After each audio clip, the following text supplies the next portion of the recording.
Hello guys, आज हम एक न्यू डिज़ाइन की कटोरी ब्लाउज कटिंग करना सीखेंगे बहुत ही आसान तरीके से। इसका स्लीव्स भी देखिए रगलान स्लीव्स में है। तो जिस तरह का है उस तरह से हम कटिंग करके आपको दिखाएंगे बिल्कुल आसान तरीके से। तो पूरा वीडियो देखिए किस तरह से मैं कटिंग करता हूँ। ये थोड़ा अलग है, थोड़ा डिफरेंट है। तो जूम करके आपको देखना पड़ेगा किस टाइप का कटिंग है ये। या तो मेरे कटिंग को देख के समझ जाओगे किस तरह की कटिंग है। तो इस कटिंग को हम बहुत ही आसानी से कटिंग करने की कोशिश करेंगे किस तरह से किया हुआ है। तो चलिए वीडियो शुरू करते हैं। तो सबसे पहले एक पेपर ले लेंगे, सीधा मार्किंग करेंगे। ये हमारे शोल्डर का मार्किंग है। इसी मार्किंग से हम लेंथ लेंगे और डॉट पॉइंट का लेंथ लेंगे। तो लेंथ हमारा जो है 16 है और डॉट पॉइंट 10 हाफ पे। तो 10 हाफ पे निशान लगाएंगे, उसके बाद 16 पे निशान लगाएंगे। अब दोनों निशानों को हम बड़ा कर देंगे। तो वेस्ट वाली लाइन को थोड़ा बड़ा करना है और डॉट पॉइंट वाले को थोड़ा छोटा कर लेना है। तो इस तरह से दोनों निशानों को हम लगा लेंगे। उसके बाद हम शोल्डर नापेंगे। तो शोल्डर 15 हाफ है, तो उसका हाफ करेंगे तो 7.25 पे निशान लगाएंगे। उसके बाद 1 इंच शोल्डर को डाउन करेंगे, जैसे हम हमेशा करते हैं उसी तरह से करना है। और नेक की ब्रॉडिंग जो है 2.5 इंच पे लगा लेंगे। यहाँ पे कम पे लगाना है क्योंकि ये थोड़ा ब्रॉड हो जाएगा। बाद में हम इसको बैक को शॉर्ट करते हैं, यानी बैक ब्रॉड करते हैं तो ऑटोमेटिक ये हो जाता है। अभी देखिए नेक का डीप में लगाने जा रहा हूँ। तो 7 हाफ पे या 8 इंच पे लगा लीजिए, जो भी लगाना है आप लगा सकते हैं। तो उसके हिसाब से लगा के एक शेप दे देता हूँ इस तरह से। और उस तरह से जैसा भी नेक इसमें दिख रहा है उसी तरह से करेंगे। तो जिस तरह का दिख रहा है उस तरह से मैं कर रहा हूँ। ये थोड़ा और नैरो है, मैं थोड़ा सा और ब्रॉड नेक किया हूँ। तो और भी आप ब्रॉड कर सकते हो या नैरो भी कर सकते हो, आपकी मर्जी है। अभी शोल्डर का स्लोप देखिए मैंने कितना लंबा ले लिया, क्योंकि रेगलान स्लीव्स के साथ कटिंग करने वाला हूँ, इसके लिए मैंने लंबा ले लिया। अभी यहाँ पे क्या करेंगे, आर्म होल का लेंथ उतारेंगे 7 इंच पे। वहीं पे अपर चेस्ट नापेंगे। तो जो अपर चेस्ट है वो उसको 4 से डिवाइड करके निशान लगाना है और आधा इंच और बढ़ा लेना है। तो 9 इंच पे मैंने पहले लगाया, उसके बाद आधा इंच बढ़ा लिया। और यहाँ पे शोल्डर आधा इंच माइनस करना है, यानी कि हाफ इंच करना है। और उसके बाद यहाँ आके और हाफ कर लेना है क्रॉस फ्रंट पे। उसके बाद में यहाँ पे 4 इंच के करीब यहाँ पे निशान लगा लेंगे, यानी क्रॉस फ्रंट पे। और डॉट पॉइंट का सेंटर निकालेंगे। तो डॉट पॉइंट का सेंटर 10 से डिवाइड करके निकालना है फुल बस्ट को। और नीचे आके 0.25 इंच और माइनस करना है वेस्ट के लाइन पे। तो इस तरह तीनों निशान हमारे लग गए। अब उसके बाद क्वार्टर इंच नीचे की तरफ झुका के इस तरह से एक शेप दे देंगे। उसके बाद सारे निशानों को मिला के अब इस तरह से हम प्रिंसेस कट दे देंगे। तो ऊपर से नीचे इस तरह से मैंने आया और इसके बाद ये तीनों निशानों को मिला देंगे तो प्रिंसेस कट का शेप हो जाता है। तो इस तरह से इसे लगा लेना है। अभी उसके बाद में यहाँ पे 0.25 इंच का डाट देना है, जो हमारे आर्म होल में 0.25 इंच का देंगे तो अच्छा रहेगा। वैसे डाट वाला नहीं बनाना चाहिए मुझे, सिंगल टक्स में होता तो ऊपर डाट नहीं आता तो और भी अच्छी तरह से बैठ जाता, लेकिन डाट वाला ही मैं कटिंग करके दिखा दे रहा हूँ। तो अभी डाट लगा लिया मैंने 0.25 इंच का और डाट की लेंथ को मैंने बराबर कर लिया। इस तरह से बराबर कर लेना है। अब ये घुमा के देखेंगे इस तरह से, यहाँ से अपर चेस्ट की लाइन से कि हमारा आर्मोल का लेंथ बराबर है या नहीं। आर्मोल जो भी मतलब हमारा है उतना है या नहीं है। तो इस तरह से चेक कर लेना है। अगर कम ज़्यादा है तो यहीं पे कर लेना है। तो लगभग ये बराबर है। यहाँ पे बराबर थोड़ा सा नीचे करना था मुझे, हल्का सा कम था, तो इस तरह मैंने नीचे कर लिया। तो इस तरह कर लेंगे तो ये बराबर हो जाता है।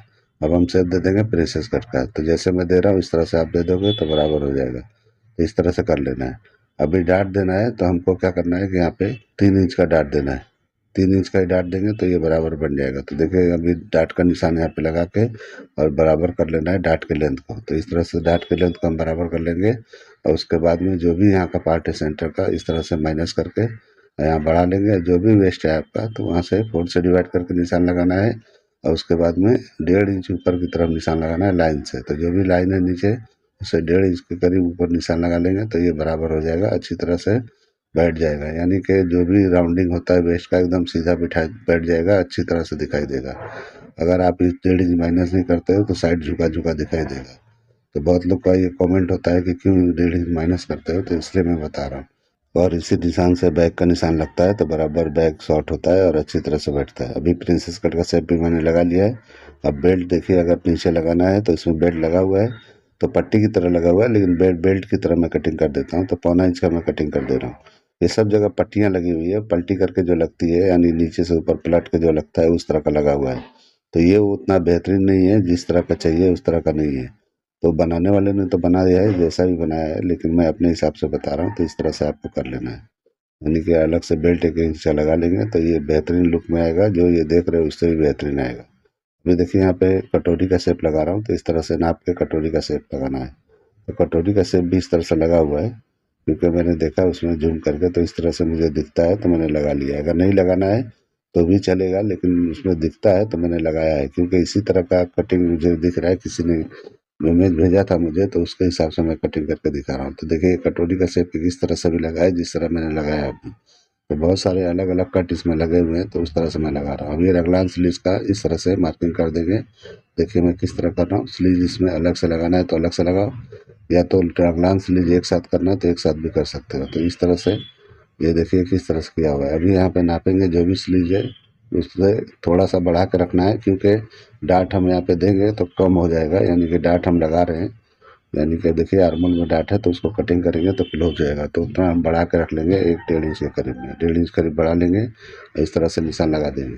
तो इस तरह बढ़ा के उसके बाद में ये बॉटम भी लगा लेंगे। बॉटम का जो भी आपका बॉटम है उतना नाप लेना है और इस तरह से शेप दे देना है। तो इस तरीके से शेप दे देंगे तो ये बराबर हो जाएगा। तो इस तरह से मेरा मार्किंग हो गया। अभी कटिंग करके आपको दिखा देते हैं। कटिंग मार्किंग पे करना है, जब भी कपड़े पे जाओगे तो मार्जिन छोड़ते हुए कटिंग करना है। अगर आपको नहीं पता चलता है तो मेरा कोई भी कटिंग स्टिचिंग का वीडियो लेके आप देख लेना, तो उसमें पता चल जाएगा मैं किस तरह से कटिंग करता हूँ, कितना बढ़ा के रखता हूँ। यानी कि मार्जिन जितना पकड़ के हम सिलाई करते हैं उतना एक्स्ट्रा छोड़ना है, और साइड में 1.5 इंच के करीब आपको एक्स्ट्रा छोड़ देना है। तो इस तरह से हो जाता है। ये कटिंग मेरा हो गया। अभी बैक की कटिंग कर लेंगे। तो बैक को बराबर पे रखना है इस तरह से जैसे मैंने रखा है।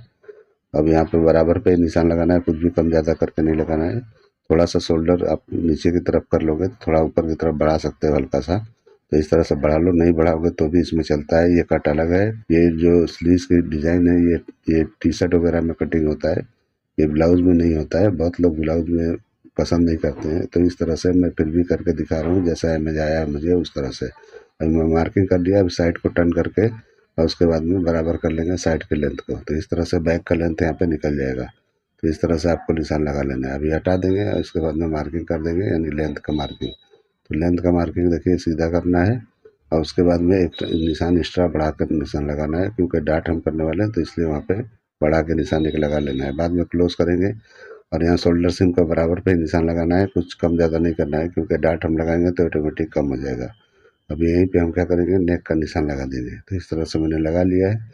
अब देखिए यहाँ पे गैपिंग है, डोरी दिखता है बैग में, तो यहाँ पे जो भी गैप देना है दे सकते हो। ऊपर डोरी, सेंटर डोरी और बीच में एक डोरी लगा के बांध सकते हो। लेकिन अगर बोनी डाल देते हो तो अच्छी तरह टाइट रहेगा और ब्लाउज में स्ट्रेट दिखाई देगा। अगर आप ऐसे ही बनाते हो तो टाइट नहीं रहेगा, वो खींचने के बाद में लूज हो जाएगा, यानी फिटिंग वाला ब्लाउज होगा तो नहीं आएगा बराबर। यहाँ पे देखिए किस तरह से मैं टर्न कर रहा हूँ। इस तरह से रगलान स्लीव्स के लिए टर्न करके बनाया जाता है तो बैठता है। इसी पे कटिंग कर दो तो नहीं बैठता है, क्योंकि थोड़ा सा देखिए इस तरह से टर्न किया जाता है। इस स्लीव्स का पार्ट इस तरह से टर्न आएगा और नीचे वाला पार्ट ऊपर की तरफ से, यानी कि बॉडी का पार्ट ऊपर की तरफ टर्न होता है। तो टर्न करके बनता है तो बैठता है। अभी वेस्ट नापेंगे, जितना भी वेस्ट है उससे 0.25 या 1 इंच बढ़ा लेंगे डार्ट के लिए, और यहाँ पे साइड मार देंगे। साइड का मतलब सीम बंद कर देंगे। उसके बाद हम कटिंग कर लेंगे इसको भी, और जैसे ही इसको भी कटिंग बैक फ्रंट को बैक को किया था उसी तरह इसको करना है। देखिए यहाँ पे मैं बराबर कर रहा हूँ, तो इस तरह से ये शेप आता है तो बैठता है वहाँ पे। अगर स्ट्रेट जैसा मार्किंग है वैसा कर दोगे तो नहीं बैठेगा। तो वहाँ पे थोड़ा कपड़ा, यानी कि पेपर में हम जॉइंट लगा के अलग अलग करके कटिंग करके आपको दिखाएंगे। यानी कि इस तरह से बैक की कटिंग हो गया। तो इस तरह से मैंने कटिंग कर लिया। अब ये गैप वाला कटिंग कर लेंगे। तो इस तरह से ये गैप निकल गया। अभी डार्ट की कटिंग कर लेंगे। तो जो भी डार्ट हमने एक्स्ट्रा रखा था उसको कटिंग करके निकालना है। अब क्लोज करना है। क्लोज करने के बाद में हम इसको सीधा कर लेंगे। सीधा करना जरूरी है, सीधा करोगे जब भी बैक का वेस्ट की लाइन जो है सीधी होगी। अगर नहीं करते हो तो टेढ़ा मेढ़ा दिखाई देता है तो अच्छा नहीं दिखता है। तो इस तरह से सीधा कर लेना जरूरी है। तो मैंने कर लिया है। अब इसकी भी कटिंग कर लेंगे तो ये हमारा हो जाएगा।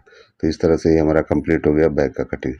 अब उसके बाद हम स्लीव जो बाकी है उसको भी सही कर लेंगे, यानी कि जो भी हमने कोना वहाँ निकला हुआ है। तो देखिए यहाँ से काट के मैंने यहाँ पे टेप लगा दिया, और यहाँ पे शेप को चेंज कर रहा हूँ, क्योंकि एक ही फर्मे में हम दोनों तरह का नहीं कर सकते, क्योंकि वहाँ पे कम उतना पेपर नहीं होता है कि हम इस तरह से कर पाएँ। तो देखिए इस तरह से मैंने टर्न करके इसको भी शेप को सही कर लिया। और आप कपड़े पे जाओगे तो इस तरह अलग अलग होगा तो आप कर सकते हो। वैसे एक साथ में नहीं कटिंग हो पाता है, तो इसीलिए मैंने अलग से थोड़ा टुकड़ा इसमें ज्वाइंट किया है। तो इस तरह से आपको कर लेना है। अभी देखिए स्लीव्स की कटिंग भी मेरा लगभग हो गया। तो इस तरह से स्लीव्स की कटिंग भी कंप्लीट हो गया बैक का। अब फ्रंट का कटिंग करेंगे। तो सबसे पहले हमको डार्ट की कटिंग करना है। इस तरह से देखिए यहाँ भी इसी तरह से आएगा जैसे फ्रंट में आया, यानी बैक में आया इस तरह फ्रंट में भी आएगा। तो इसी तरह से किया जाता है। तो देखिए अभी देखिए यहाँ पे डार्ट की कटिंग कर रहा हूँ। और उसके बाद में आर्मोल का डाट कटिंग करके क्लोज करूंगा। तो आर्मोल का डाट मैंने बोला था कि सिंगल डाट में कटिंग करना चाहिए था, तो यहाँ पे डाट ऊपर तक नहीं आता, लेकिन इस तरह से करने में डाट ऊपर तक आ रहा है। तो इस तरह क्लोज करेंगे तो जो भी हमको शॉर्ट करना है, यानी कि फ्रंट के स्लीव्स को शॉर्ट करना था वो शॉर्ट भी हो गया है, लेकिन इस तरह से थोड़ा ऊपर टेढ़ा मेढ़ा हो गया है। लेकिन सिंगल डाट में होता तो इस तरह का नहीं होता, एक जैसा होता। तो सिंगल डाट में ये कटिंग करना चाहिए था, मैंने थोड़ा अलग कर दिया है, तो कोई बात नहीं है। मैं यहाँ पे टेप लगा देता हूँ, मतलब थोड़ा ज्वाइंट कर लेता हूँ, और ज्वाइंट करने के बाद में मैं सीधा कर लेता हूँ इसको। तो सिंगल डाट में होता तो ये सब नहीं लफड़ा होता, जिस तरह से मैं करने जा रहा हूँ इस तरह नहीं करना पड़ता, इतना फ़र्क हो जाता है, तो इसलिए ये प्रॉब्लम होता है। तो आप लोग को सिंगल डाट में कटिंग कर लेना है। तो सिंगल डाट आप लोग को पता है कि जैसे देखो मैंने डाट क्लोज किया है, डाट यानी बढ़ गया है, तो इस तरह कर लेना है। यानी कि अभी मैंने 3 इंच नीचे लगाया था और उसके बाद में पौना इंच ऊपर लगाया था, तो इस तरह से पौने 4 इंच का यानी कि हुआ था। तो 4 इंच के करीब का इस तरह डाट फैला के आप लगा सकते हो, तो इस सिंगल डाट में कटिंग हो जाएगा। तो आपको इस तरह से टेप उप लगा के नहीं करना पड़ेगा, तो उस तरह से आप कर लेना। तो देखिए मेरा ये फ्रंट का कटिंग हो गया। अब डाट को क्लोज मैंने कर लिया है, और भी जो भी है टेप लगा के और क्लोज कर लेंगे इस तरह से, और उसके बाद में कटिंग करेंगे, यानी कि जो भी कटोरी के पार्ट है उसका। तो देखिए पहले बेल्ट कटिंग करेंगे, बेल्ट की कटिंग पहले करके यहाँ पे चिपका लेंगे, और बेल्ट हमारा इस तरह से कटिंग हो जाएगा। तो इस तरह से करके चिपका लेंगे, तो ये अलग इसी में से बेल्ट निकालना है, अलग से नहीं लगाना है। तो इसी में से निकालेंगे तो शेप में निकलता है, अच्छी तरह से चिपक के बैठता है। तो इस तरह से कटिंग करके निकाल देना है। तो जैसे मैंने किया वैसे आपको कर लेना है। अभी हम शेप की कटिंग करेंगे, यानी कि कटोरी स्टाइल का कटिंग। तो देखिए इस तरह से क्लोज होगा, लेकिन इसके पहले जो शेप देख रहे हो इसको कटिंग करना है। तो 2 पार्ट में कटिंग करेंगे, पहले साइड वाले पार्ट को कटिंग करेंगे। तो जिस तरह से है टुकड़े टुकड़े बहुत है इस ब्लाउज के अंदर, तो आपको इस तरह से करना ही पड़ेगा, क्योंकि अगर सेम इस तरह बनाना है तो। क्योंकि मुझे किसी भाई ने भेजा है कि शायद कटिंग करने के लिए इस तरह भेजा है कि इस तरह से कटिंग चाहिए, तो मैं कटिंग करके दिखा रहा हूँ किस तरह का है। तो उन्होंने मुझे नंबर दिया था, व्हाट्सएप पे भेजा है, तो इस तरह से मैं कटिंग कर दिया। तो देखिए ये 3 पार्ट में हो गया, एक साइड का पार्ट हो गया, ये कटोरी का 2 पार्ट हो गया। तो ये अलग टाइप का कटोरी ब्लाउज है। किसी दिन मैं इसी डिज़ाइन पे कोई अलग कटोरी ब्लाउज जो होता है नॉर्मल हम कटिंग करते हैं, उस पे मैं इसी कट में कटिंग करके आपको दिखा दूंगा, तो आपको उसमें बराबर समझ में आ जाएगा। क्योंकि इसमें बहुत सारे कट है, रगलान स्लीव है, तो बहुत सारे कट कट हैं, तो इसलिए आप लोग को कन्फ्यूजन होता होगा। बहुत लोग के तो बाउंस जाता होगा, मुझे तो पक्का मालूम है, क्योंकि मुझे जो है समझने में इतना दिक्कत हुआ था कि ये कहाँ से कौन सा कट है। तो अच्छी तरह से मैंने समझा, उसके बाद कटिंग करके आपको बता रहा हूँ।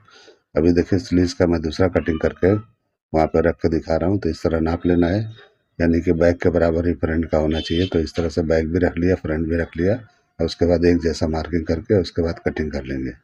यानी कि यहाँ का शेप तो बराबर होना ही चाहिए। उसके बाद जो है फ्रंट का बराबर जैसा था वैसा कर लेना है। यानी फ्रंट का स्लीव में नया कटिंग करने जा रहा हूँ ग्रीन कलर में, क्योंकि ये बहुत सारा ज्वाइंट इसमें हो गया, इसके लिए मैं अलग कर रहा हूँ, तो इसलिए अलग करके दिखा रहा हूँ। उसमें बहुत सारे कट ज्वाइंट हो गए, क्योंकि मैंने डाट लगाया तो क्लोज होने के बाद में बहुत सारे कट कट हो गए, तो अलग दिख रहा है। इसके लिए मैंने अलग से ग्रीन कटिंग कर इस तरह कर लिया है। तो इस तरह से आपको कर लेना है। अभी मैं रख के दिखाऊंगा कि किस तरह से ये दिखता है। तो ये मेरा कटिंग लगभग हो गया है, तो आप लोग भी इस तरह से ट्राई कर सकते हो। तो मैं रख के दिखाने वाला हूँ। ये इतने सारे टुकड़े हैं कि कन्फ्यूज हो जाओगे आप, तो आपको बराबर अच्छी तरह से कटिंग करते हुए समझ के रखना है। तो देखिए ऊपर स्लीव्स का है, ये नेक का पार्ट है, जो हमारा सेट ऊपर का कटोरी पार्ट है वो पार्ट है ये। तो इस तरह से मैंने रखा है, इस तरह से रखते जाना है आपको, तो आपको समझ में आ जाएगा कौन सा पार्ट किधर का है। उसके बाद साइड का पार्ट मैंने रखा है, अभी नीचे का कटोरी का पार्ट मैंने इस तरह से रख रहा हूँ। अभी बेल्ट बाकी है, बेल्ट भी अलग से कटिंग हुआ है, तो वो भी रख देंगे तो बराबर होगा। तो इस तरह से रख के दिखा रहा हूँ, क्योंकि ऐसे बराबर आपके समझ में आता भी नहीं होगा देखने से, फिर भी मैं रख के दिखा रहा हूँ। अभी बेल्ट है, बेल्ट की कटिंग इस तरह से रख दिया, तो इस तरह से मेरा कटिंग कंप्लीट होता है। तो चलिए वीडियो एंड करते हैं। अल्लाह हाफिज़।